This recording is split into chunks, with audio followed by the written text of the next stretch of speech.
How's it going, everybody? My name is Zach, and this is my presentation. Throughout this presentation, I'm going to be touching on the main points that I wrote about in our final paper that we're going to submit this week. I picked 3 points to focus on the majority of my time because I didn't want to overdo it and do too many points without a lot of information, and I tried to keep it mellow.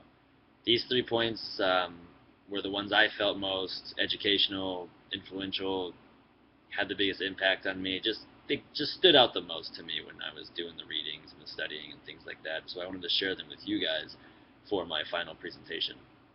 Those 3 points include international news, the internet, and electronic colonialism theory.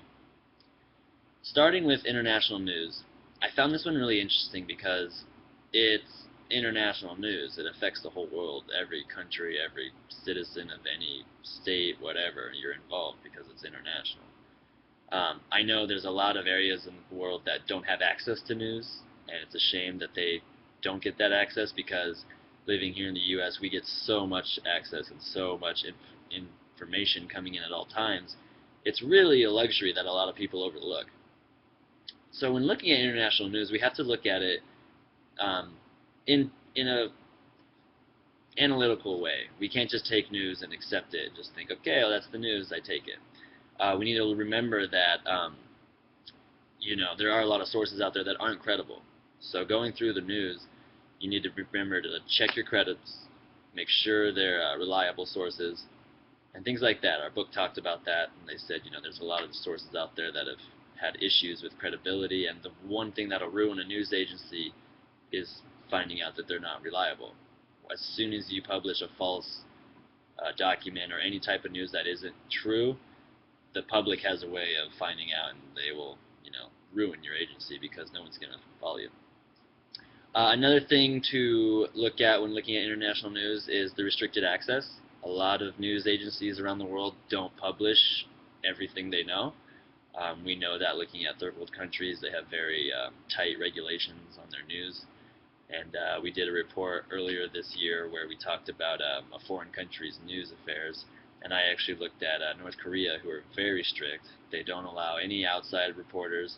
They don't publish anything that makes the leader of their country look bad. And that was one of the most extreme cases where it was really shocking to see how controlled it is. And again, we don't realize how lucky we are to have such an open informational database to us. Also, when looking at international news, it interested me because this is something that everybody sees, so the whole country's opinion can change, which is really surprising. And that's why it's so important to make sure that those news sources are credible. And I found that pretty interesting. The second point I wanted to look at was the internet. The internet is an amazing tool. It gives us instant access to any information within seconds, and it just blows my mind at what we can do online. At the same time, that can be a bad thing with being able to spread news that quickly. False ideas can spread quickly. Propaganda can be spread easily. Things like that. But some of the positives I wanted to look at with the internet that the book touched on was instant communication. That's the first one. We can communicate across the world in a second. You can hop on Facebook in your chat box and talk to your friend in Australia. It's really amazing, and that promotes growth. So looking at the U.S., it's no surprise that we are a very strong player in the internet world. We have a lot of internet users. We have a lot of internet engineers working on the internet and, making it better every day. And that helps us a lot. Being a big part of the internet, I think, has given our country a lot of headway in this new era we're going into. Also, along with that, is people don't realize the internet stimulates our economy. There's a lot going on the internet, and none of it's free, and they're not just giving it away once they've made it. Guys like Bill Gates, what do we know him being famous for? For being rich. He's one of the early pioneers of internet and all that work, and it's really, I think, given our country a boost that a lot of people don't recognize. The dot-com bubble created a lot of millionaires in the U.S. alone, and outside sources are starting to pay attention to that, and you can see internet marketing growing even more and more as you see, because there's a lot of money to be had. The internet has been a really great blessing for us, and I look at it similar to the Industrial Revolution. I kind of just made up this term. It's more of the digital revolution, and we're really ahead of the curve in that aspect, which is nice to see. And my last point is electronic colonialism theory.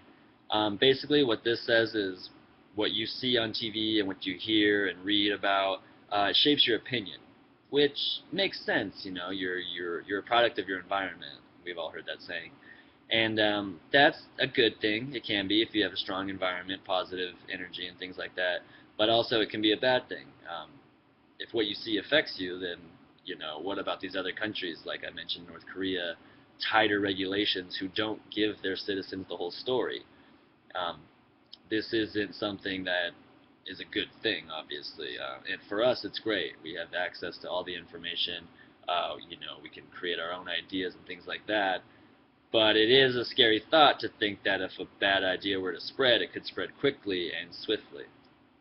Another thing to remember is when you're online with electronic colonialism theory is there's no censorship, really. Some websites, they'll block out certain things, they won't publish certain content, but there are sites that will show whatever, because there's really no way to regulate it, and that's a scary thought for somebody, a parent or somebody online, children who are easily influenced by things like that and their surroundings, that could really affect them. And the last part of that is it spreads so easily now because of the social networking we have. Facebook, MySpace, Twitter, Instagram, all that. I mean, we've all heard about the Lou Gehrig's disease, ice bucket challenge by now. Things like that can spread instantly. And it's a great thing if used properly. If not, it can be a bad thing also. So those are my 3 points. I thought those were the most interesting. I hope you guys enjoyed. I hope I wasn't too boring. And look forward to watching your videos.